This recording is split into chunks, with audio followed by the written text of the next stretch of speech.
Alright, so what is going on, guys? Welcome to another Garden Warfare 2 video. Today, we're going to be doing another top 5 characters video, and today, we're going to be taking a look at my top 5 legendary characters. When Garden Warfare 2 was launched, there was 10 legendary characters, that was 6 party characters, and the 4 other legendary characters were Toxic Brains, Iron Citron, Computer Scientist, and the Disco Chomper. Well, since we got the Frontline Fighters update, we got ourselves another 2 legendary characters, which was Commando Khan and also the Scallywag Imp. So what better time to do a top 5 legendary characters is not long after the release of Frontline Fighters. If you do enjoy today's video, give it a like down below, and also in the comment section down below, let me know your top 5 legendary characters. But anyway, let's get straight in with today's video. So at number 5, we have Party Khan. In my opinion, this is the best party character in the game, but even then, the party characters are still not exactly great characters. The reason for this is they have a party mode, which makes them more powerful and get extra speed, but to get into that mode, you need to get about 5 vanquishes in a row without dying unless you get revived to be able to get into this mode. But Party Khan and every other party character are a weaker version of the base character until they do get into this party mode, which then they become slightly more powerful. But even then, it is still very difficult to get into party mode because it needs to be a vanquish that you get yourself rather than a shared vanquish, so it is very difficult for party characters to get into party mode. I feel that you should get XP to fill your legendary meter from shared vanquishes. It would be less than a normal vanquish. Maybe, for example, you get 20% of your legendary meter filled up when you get a vanquish, and then you get 10% when you get a shared vanquish. So in total, it's 10 shared vanquishes or 5 normal vanquishes. That, in my opinion, is how party characters should work. But overall, Party Khan is the best legendary party character in the game right now. He's not exactly great, but he's not the worst, but he has made it to my top 5 list because the damage isn't too bad and I really like the Khan characters. So the number 5 spot is taken by Party Khan. The number 4 spot is taken by Toxic Brains, arguably the best legendary character in the game, but in my opinion, he's just not my favourite character. In multiplayer, the way that you rank up this character is by punching the enemy plants. You don't necessarily need to get vanquishes with Toxic Brains to fill up your Toxic Overload meter. All you need to do is punch the plants, which is good and bad in one sense. The good news about that is you don't necessarily need to get a vanquish yourself to be able to fill up this meter, but the downside to it is that you can get taken out very quickly because you need to be right where the plants are, and you cannot fill up the meter by getting vanquishes with your beam.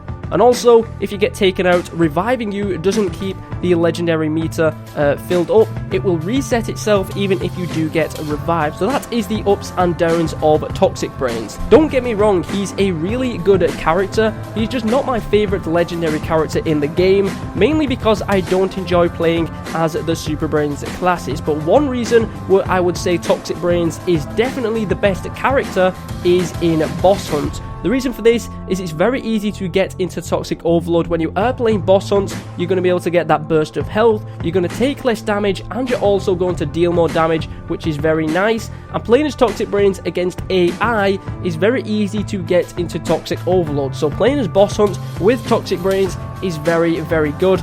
But saying that is only once a month, is it making Toxic Brains the best character in the game? In my opinion, no, because I don't enjoy these Super Brains characters anyway, but I'm sure some of you will have different opinions. So the number 4 spot is taken by Toxic Brains. The number 3 spot is taken by the Computer Scientist. I used to absolutely love playing as this character, but one of the reasons why I think the Computer Scientist is at number 3 is that it did get a nerf in its crunch mode, so it's nowhere near as powerful, but that happened a long time ago. But I've also not played as the Computer Scientist for a long time anyway, so I think that is also one of the reasons why the Computer Scientist is at number 3. Another reason is that when you do get into crunch mode, your entire screen goes green into a kind of computer effect mode, and that is actually quite annoying. I mean, it does make you see the plants a little bit easier, but it also does make it nowhere near as fun to play. You've not got the bright colors and everything like that, and I don't really enjoy crunch mode anyway, and I'm sure a lot of people don't like watching gameplay of the computer scientist if they constantly keep going into crunch mode as well. So apart from that, there is nothing wrong with the computer scientist. So the number 3 spot is taken by the computer scientist. The number 2 spot is taken by Iron Citron. This character, oh my god, he is so good when you get the reload upgrades. He is one of the best characters in my opinion in the game, and he's so powerful. First off, he has extra health. He's got more health than any other Citron in the game. I think it's 250, so that means he's got more health. He's going to be able to survive even longer. And the second reason is because his legendary mode, I think, is probably one of the best modes in the game.